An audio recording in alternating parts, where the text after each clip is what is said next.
তোমার কারণে সোনিয়ার বিয়েটা আজ ভেঙে যাচ্ছে। তোমার জিদের কারণে আজ তোমার বোনের জীবনটা ধ্বংস হয়ে যাচ্ছে। এরপরে তুমি হাত পা গুটিয়ে বসে থাকবে? লায়লা, লায়লা তুমি ভালো করে জানো যে আমার আদর্শকে চলাঞ্জলি দিয়ে আমি সন্ত্রাসী মাস্তানদের কাছে মাথা নিচু করতে পারবো না। যে মেয়ে তার ইজ্জত হারিয়ে আজ মৃত্যুর কোলে ঢলে পড়েছে, তার বিচার না হলে যে আমি নিজেকে কোনোদিন ক্ষমা করতে পারবো না, কোনোদিন না। কি করে পারবে? নিজের বোনের চাইতেও যে অন্যের মেয়ের প্রতি তোমার দরদ অনেক বেশি। নিজের বোন বা অন্যের মেয়ে বুঝি না লায়লা, নিজের দায়িত্বকে জীবনের কর্তব্য বলে মনে করেছি। লায়লা, আজ দিবার জায়গায় দিবা না হয় যদি সোনিয়া হতো, তাহলে তুমি কি বলতে? বলো, তাহলে কি তুমি আমাকে হাত পা গুটিয়ে বসে থাকতে বলতে পারতে? পারতে না লায়লা, পারতে না।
সমস্ত করতে কইছে? আমি তো কইছি যা করবার আমিই করব। এমনিতে তুই যা করছিস, তুই তো মরবি, আমারও ডুবাইয়া ছাড়বি। আরে ক্ষমতায় যদি না থাকে আমি তোরে প্রোটেকশন দেবো কি কইরা? তাই বলে একটা 2 টাকার ইন্সপেক্টরের জন্য আমাকে ঘরে বন্দী হয়ে থাকতে হবে? হ্যাঁ হবে, কারণ সময় মতো 2 টাকার ইন্সপেক্টরের ক্ষমতা 2 কোটি টাকাও ছাড়াই যায়।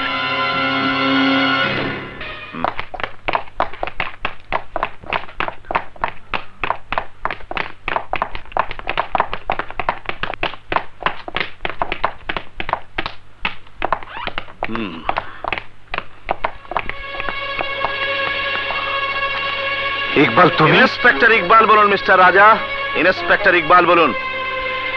এই দেখুন আপনার ঘরে সার্চ ওয়ারেন্ট নিয়ে এসেছি। থানাতে কিছু জরুরি ফাইল এবং কিছু ডকুমেন্টস পাওয়া যাচ্ছে না। ডিপার্টমেন্টের পূর্ণ বিশ্বাস ওগুলো আপনি এখানে লুকিয়ে রেখেছেন। এরা এখানে কেন এসেছে? এরা আমাদের ঘরের সার্চ ওয়ারেন্ট নিয়ে এসেছে। এমন কি আছে যে আমাদের ঘরে এরা সার্চ ওয়ারেন্ট নিয়ে এসেছে? প্লিজ লায়লা, করো করো তোমার duty. Come on officers, search the full house first.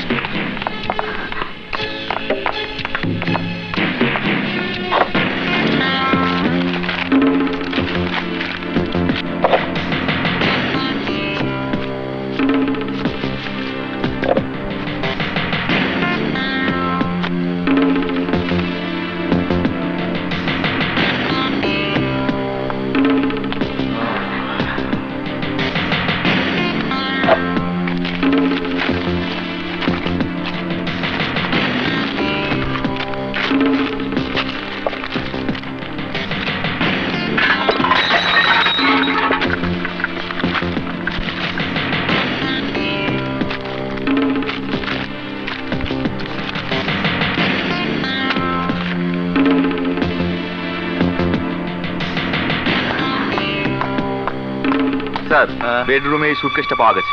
খোলো দেখি। তো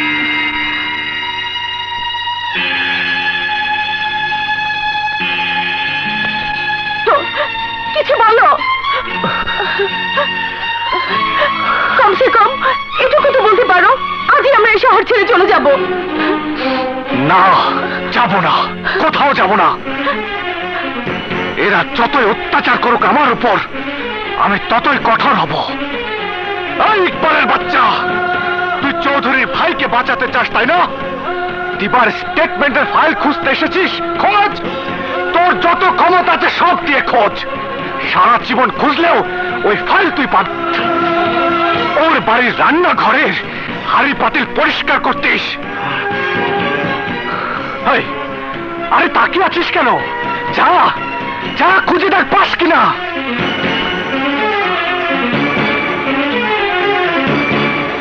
শালাস করে চামচা। কি কি বললি? কি বললি? আমি আজ করে চামচা? স্যার শান্ত, স্যার কি করছেন? Sir Shanto please.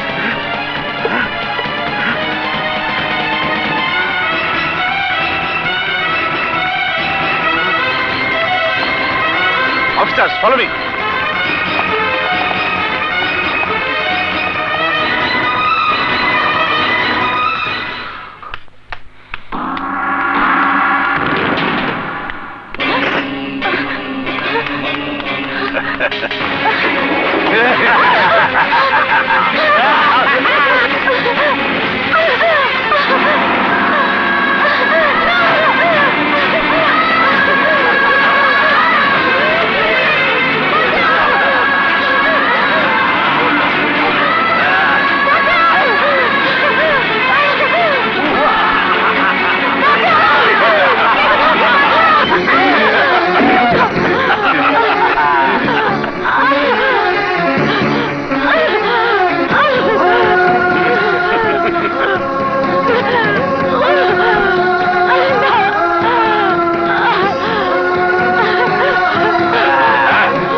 কি হয়েছে তোমার?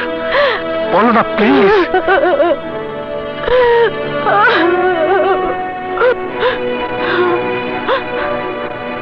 আমাদের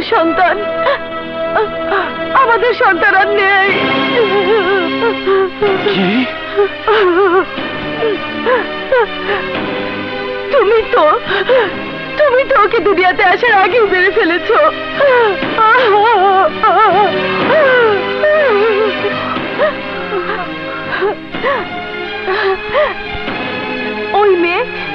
ওই মেয়ে কি লাগতো তোমার, যার জন্য তুমি সবাইকে শত্রু বানিয়েছো? আমাদের সাথে তো কোনো সম্পর্কই ছিল না ওই মেয়ের, অথচ ওর জন্য আমাদের সন্তানকে হারাতে হলো। রাজা, আমি তোমাকে কোনোদিন ক্ষমা করবো না, কোনোদিন না।